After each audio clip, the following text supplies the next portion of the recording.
Okay, so I am not a public speaker and I'm very introverted. So we're going to see how this goes. All right.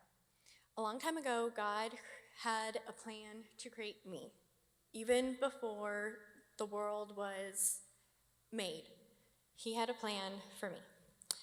So I was born in October of 2001, and I was born to teenage parents.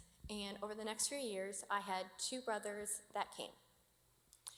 When I was around 3.5 years old, we were taken away from our birth parents due to abuse and neglect. From what I understand, there was domestic violence between them, substance abuse, little supervision, little food, and little stability. We went into foster care, and we were placed with a lady named Ruthie. I can see God's faithfulness in bringing us to safety and placing us with her because she was a Christian woman who started to teach us about Jesus and taking us to church.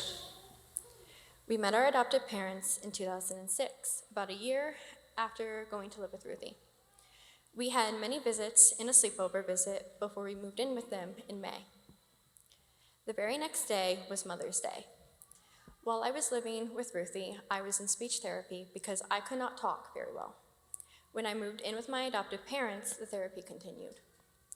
They often had to ask my 2.5-year-old brother, because they could understand him better, what I was saying. He was like a translator for me. Some words I couldn't say at all, and some words I couldn't say the right way. A good example of this is the word yellow. For some reason, when I was little, I pronounced it leto. I started preschool that fall. I was so excited, I'd always wanted to go to school. I loved being around other kids and learning. Our little family grew closer together, and my brothers and I were adopted on February 26, 2007. I can see God's faithfulness in bringing me into a Christian family and keeping my brothers and I together. In November of 2006, when I was 5 years old, I started to have seizures. I was sitting at the kitchen table eating breakfast when my arm started to move uncontrollably. My mom came in and she thought that I was joking. When she realized that I was not joking, she called 911. Paramedics came and they put me on a stretcher and into the ambulance. My mom stayed overnight at the hospital with me. After some testing in the morning and at the end of the day, I was diagnosed with onset epilepsy. I had many seizures, and even though I would pass out and then wake up drowsy and confused, I did remember 2 of them. The first seizure I remember was when I was in preschool and I was sitting on the floor in the library. The teacher was reading us a book, and I suddenly just passed out. I remember waking up and my teacher's hovering over me. My dad came in and he took me to the hospital. The other seizure I remember was one night in the middle of the night I went to the bathroom. When I went back to my room, I never made it. I passed out on the floor, and when I woke up, I was in my parents' room, and I was crying and upset because I didn't know where I was. I had many doctor's appointments, and I started to take medication to help control the seizures, but it wasn't working. I continued to have seizures regularly for a few months. One night, after taking medication, I was sick to my stomach. After that night, I had never had another seizure. Now, years later, looking back, I can see God's faithfulness and protection and healing because I have been seizure-free since 2007.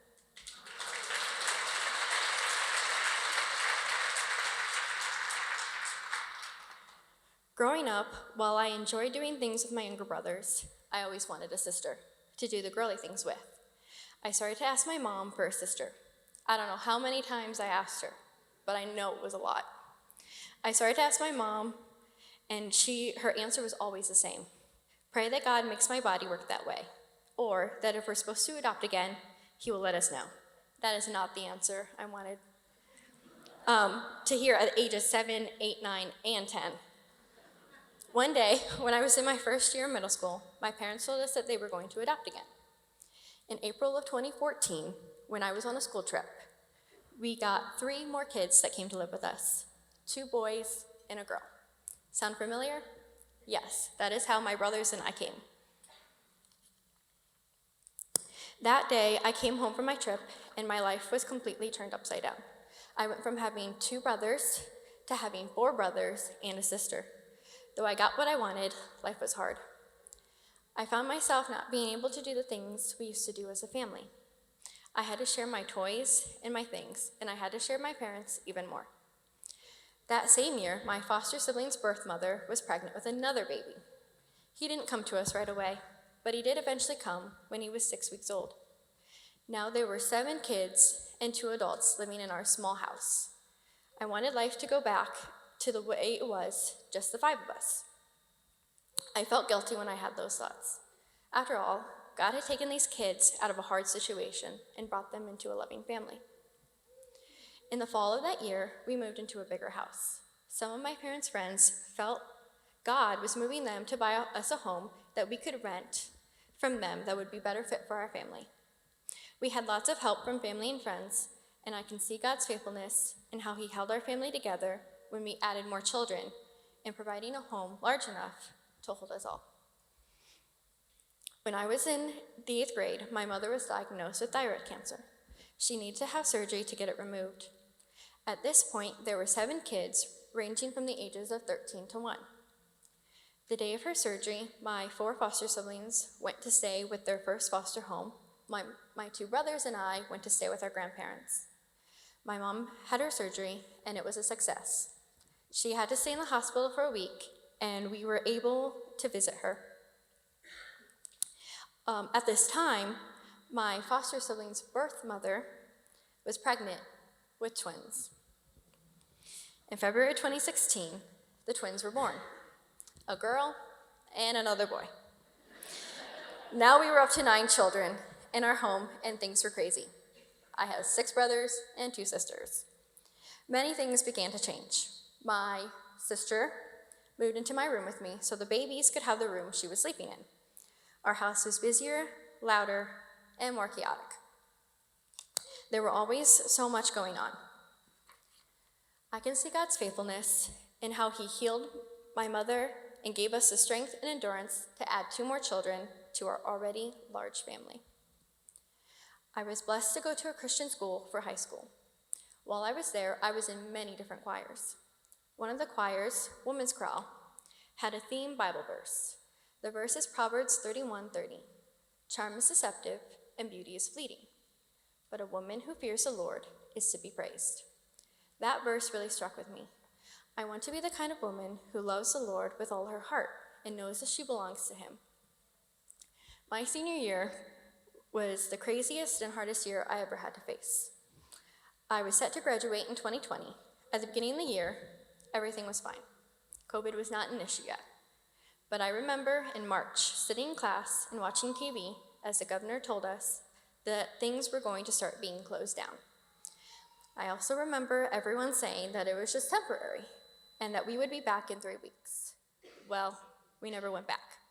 I finished my senior year at home. My graduation day was June 20th, 2020. For so many reasons, this was a big deal.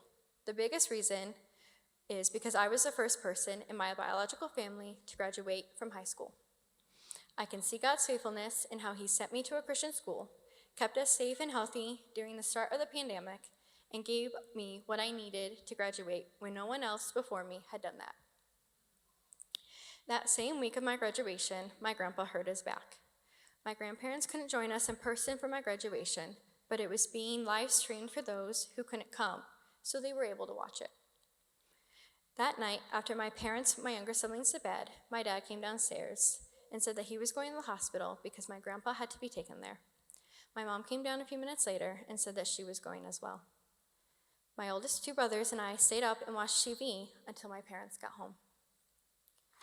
When they did get home, it looked as if my mom had been crying. Her eyes were red and puffy. My parents told us they had something to say, and I can still remember where I was in our family room. My mom sat in between my brothers on the couch while I sat at the other end. My dad said that my grandpa died and went to heaven that night. I immediately started to cry. Why would God take away my grandpa? We were all so sad. So many people came to the calling hours and funeral. It was neat to see how many people that my grandpa had impacted with his life. I was able to speak at his funeral and see how many service, and that it was so special for me. Though we missed Gramps so much, after some time, God was able to bring my extended family closer together. We started to have family gatherings more often, and I started to babysit my cousins. Losing my grandpa was so hard, but I can see God's faithfulness and that He has brought us through this as a stronger and closer family. As the years went on, I figured out which college I wanted to go to. I had always wanted to go away for school to become a teacher and go to a Christian college, so I ended up at Grove City in Pennsylvania. That summer, I started classes online, and in the fall, I left for my freshman year. It was a little strange at first, being away from home for that long, but it was a fun and good independent experience for me. For Thanksgiving break, I was able to be with my family, and we spent the week at the beach. I finished up my first semester and started my Christmas break. One day, I was on Instagram, and I found my birth mother. I had many mixed emotions, and I didn't really know how to feel. That weekend, I went out with my mom and told her what I found. My mom asked if I was ready for more details about my birth family and my time with them. For so many years, I was content with what I knew and what I remembered, but now I was ready to learn more. A few days later, both of my parents sat me down and gave me a packet of documents that had some information that I never knew about.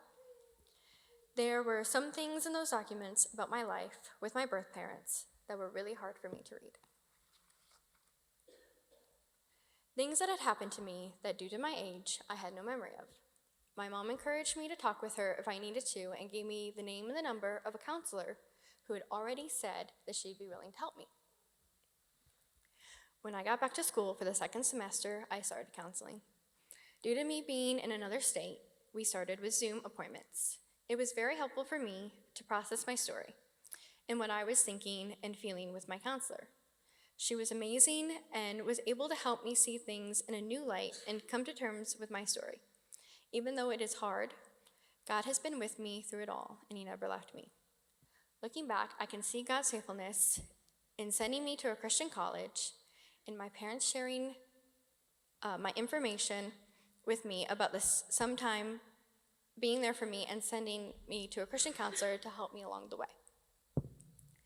After my freshman year, I decided it was best for me to stay home and continue to go to college locally. I started to get involved in a young adult ministry at my church called Next. There I met people that have become my friends in my support group. This group has helped me to connect with other Christians and to have friends that I can hang out with outside of church. I am so thankful for them. I can see God's faithfulness in bringing me to this ministry and a group of friends. Growing up was not easy. Growing up in a large adoptive family was not easy. I struggled a lot with identity. I struggled with being different, having glasses and looking weird, having curly hair that was always in knots, not straight and pretty hair like all my friends had, having dark brown eyes to the point where people thought I had black eyes. Not being a straight-A student, I struggled with having braces and not having pretty straight teeth, but I struggled the most with was being adopted. Not being able to tell people that I looked just like my mom, or struggling with not having a baby picture, and the earliest picture of me that I have was from one of my first foster homes when I was 3. It was always hard for me knowing that my friends had pictures of them being held as a baby. Though I knew that I was loved by my parents, it was still hard knowing that I was different from my peers around me. Last year, I turned 21 years old. At the beginning of the year, I had an idea to get a tattoo. I wanted to get something that had meaning and that was about my life. I always wanted this to be something I could share with my mom. So on October 5th, my mom and I went together and I got my first tattoo. My mom got the same one. That tattoo says loved and chosen, and it's right here. Oh, there's a picture right there. And actually, that's also what my shirt says.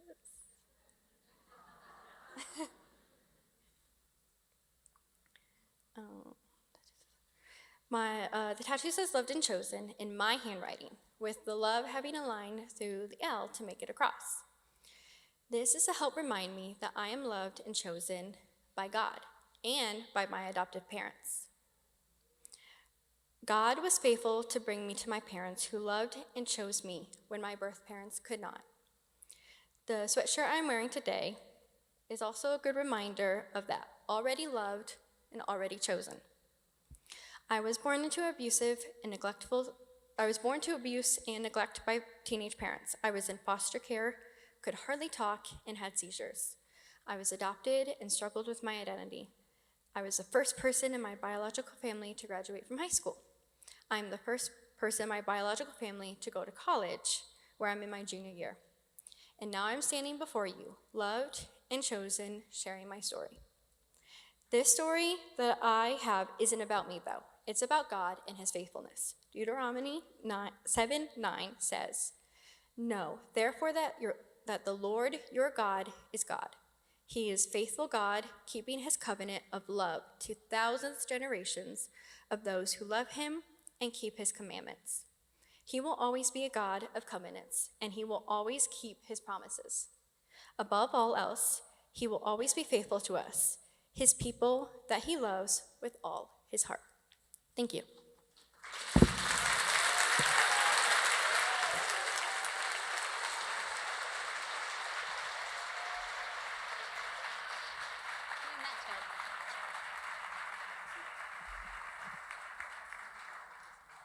Oh man, that was beautiful. Maddie, thank you for sharing that just honestly, and such a good picture of God's faithfulness and his adoption of us, no matter our circumstances, that God has pursued us and wants relationship with us and has adopted us.